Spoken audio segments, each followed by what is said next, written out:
Abso-stinkin-lutely awesome, guys. The ATF did it again.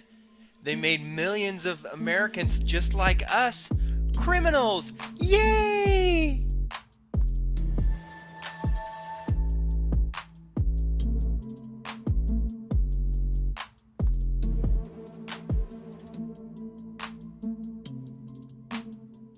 Okay, before we get started, guys, real fast, hit that like button, subscribe, and share the crap out of this video if you want to see more content like this, because I always keep you guys updated on things like guns and trucks and cars, news and small engines and all that good stuff. So, like I said, if you want to be in the know, then do as I say, or I won't be your friend. All right, guys, now on with the show. You guys remember way back when I told you that the ATF was drafting up a whole bunch of new regulations and rules that we didn't, as American citizens, vote on, but they were just going to go ahead and do it anyway.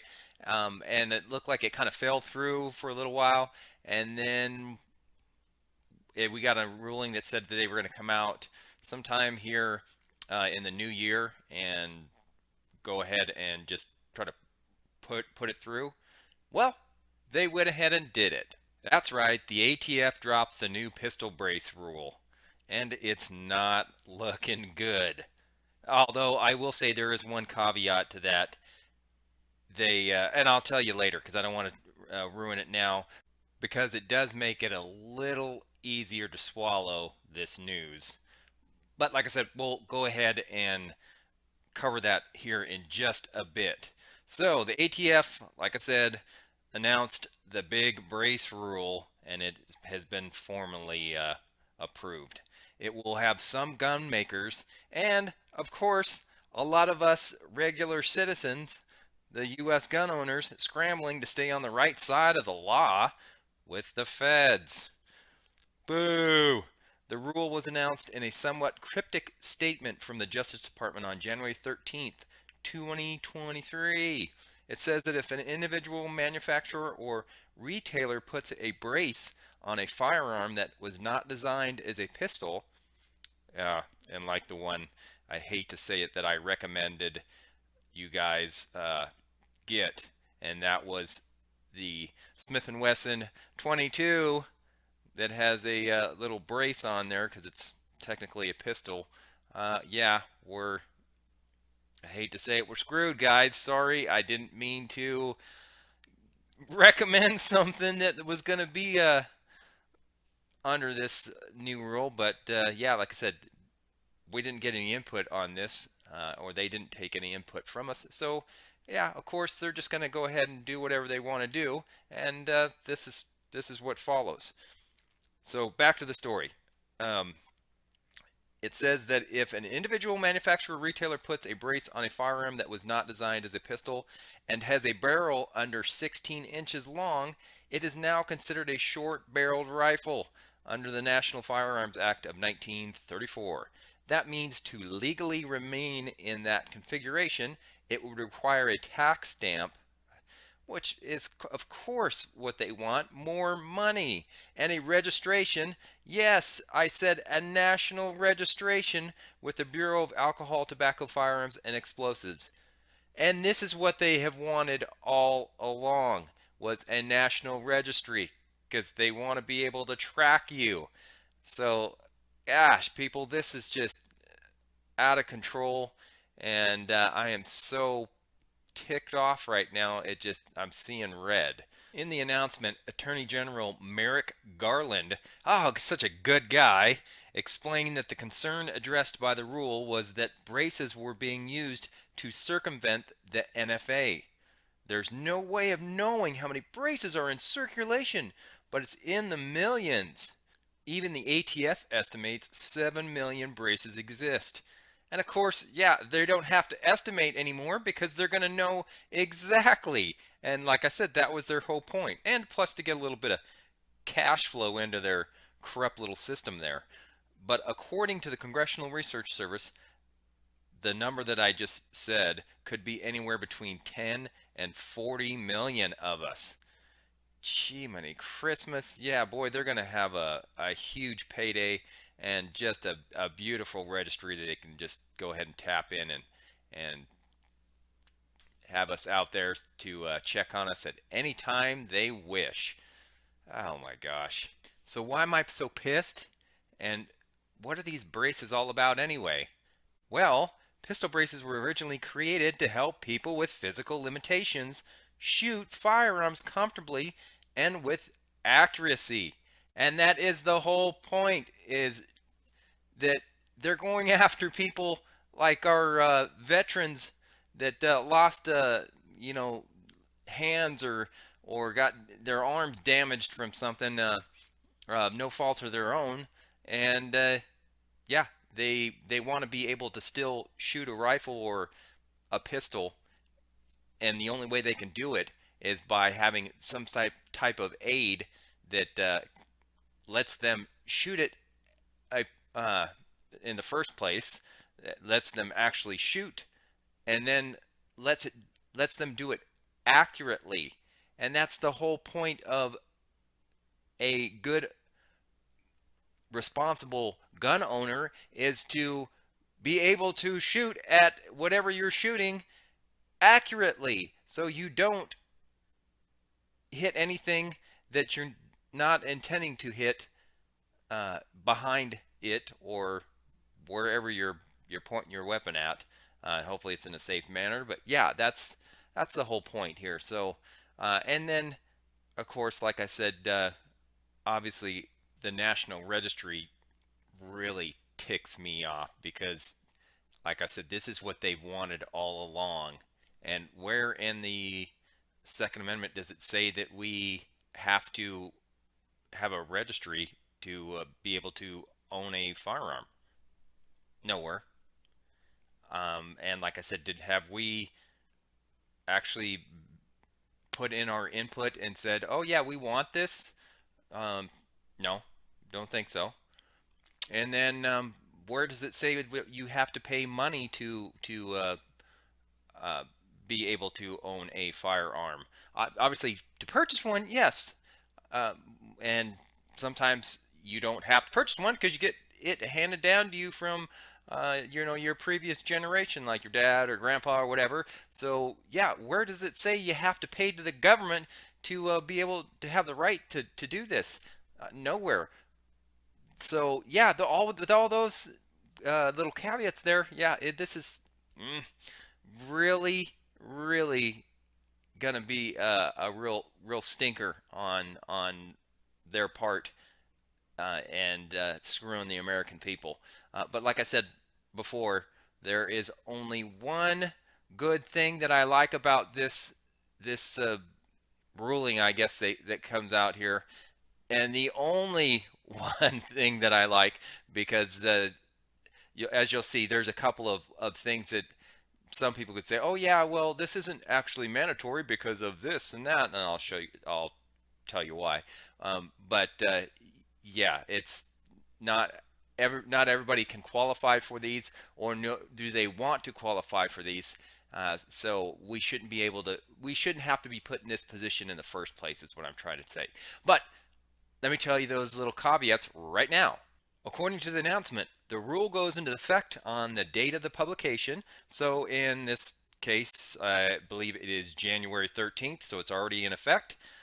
In the Federal Register, it allows 120 days for manufacturers, dealers, and individuals to register an existing NFA short-barreled rifle without a tax being administered, or should I say that the SBR tax will be waived. So same thing, which, like I said, is the only thing that I am possibly giving them props on a tiny bit.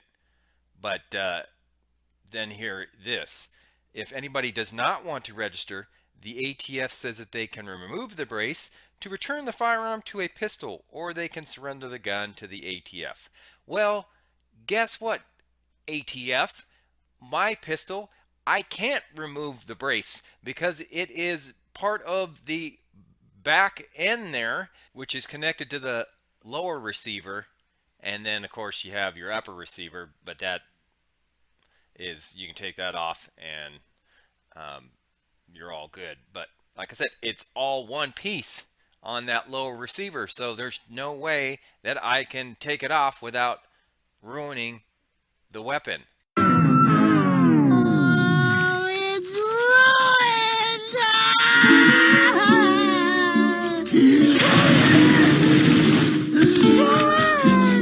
So like I said, thanks ATF, that does me no good. The ATF statement would appear to mean that all pistols with braces are now SBRs, because who has a pistol with a barrel longer than 16 inches?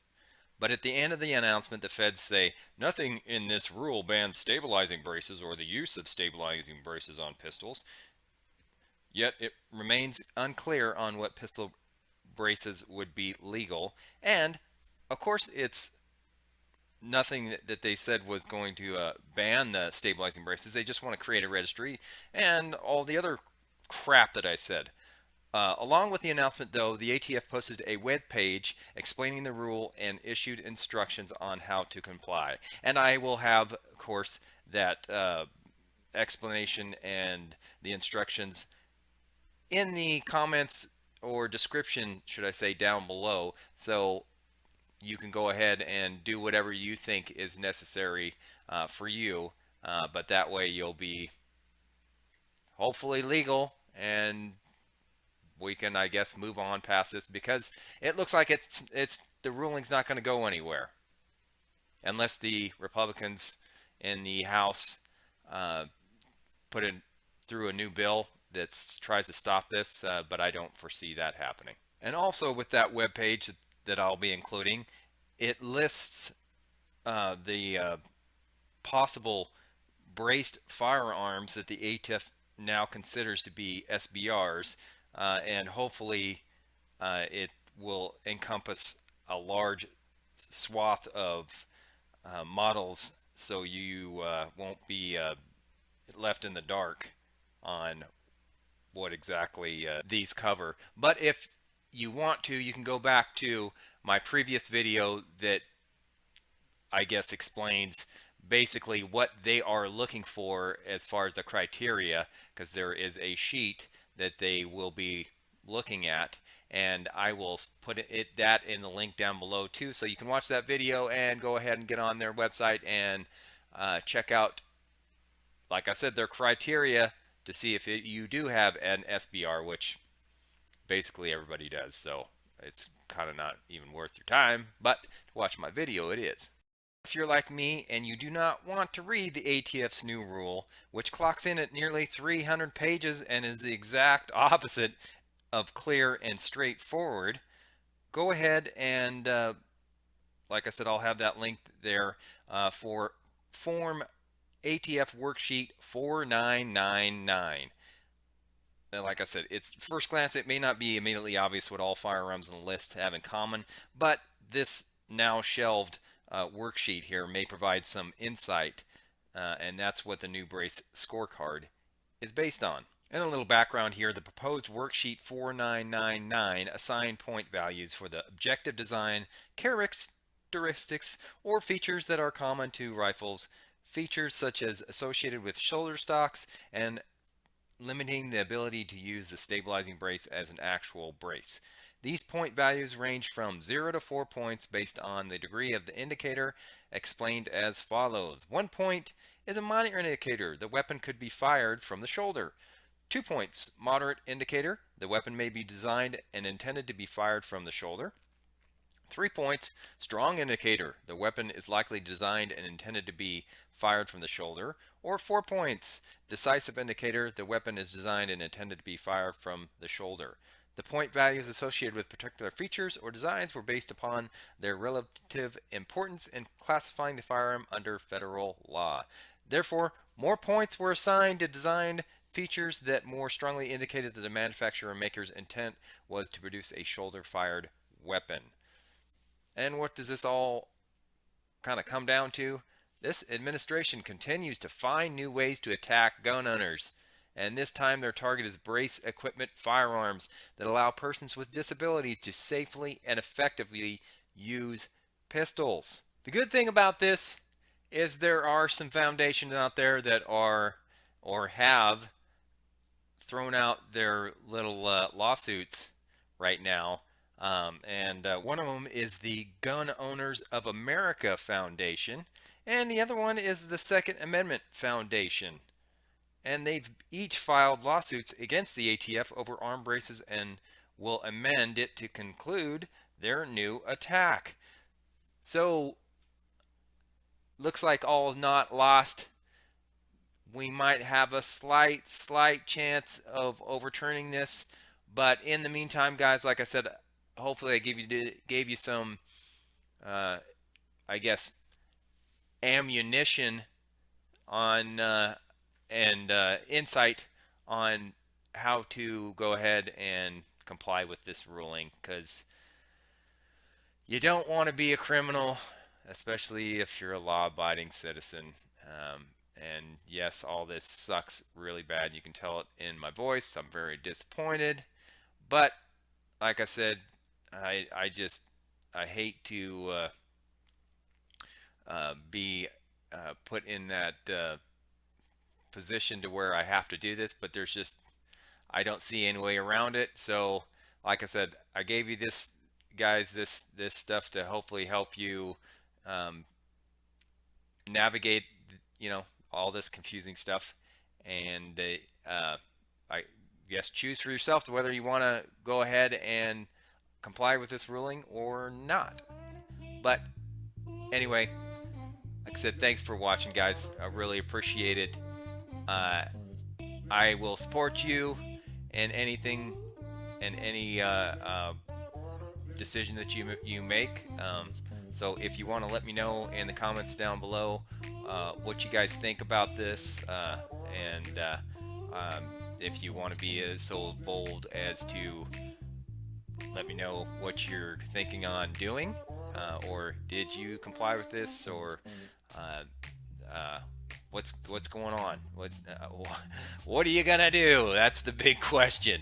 I don't see another way right now, but I will say that I'm going to go ahead and wait to the very last second to see if some of these lawsuits go through, because we have that 120 days to not pay that tax stamp. And I'm not going to give my gun away because, like I said, up to the ATF, because I can't take that stupid brace off. And it's only a 22. I mean, come on, ATF, really? God, it just annoys the crap out of me. And like I said, I'm just going to cross my fingers and wait till the last minute. So, oh, and then of course I will be talking with my congressman, writing a letter. And if you watched some of my other videos, I'll send a link to that video that I tell you guys how to write your congressman and your local representatives, and maybe that'll make a difference too. You never know. I mean, crossing your fingers usually only goes so far. So, thanks for watching, guys. Love ya, and I will see you on the next one and update you on this again. And hopefully I have some better news, but I don't know. I guess we'll see. Love you guys. Peace.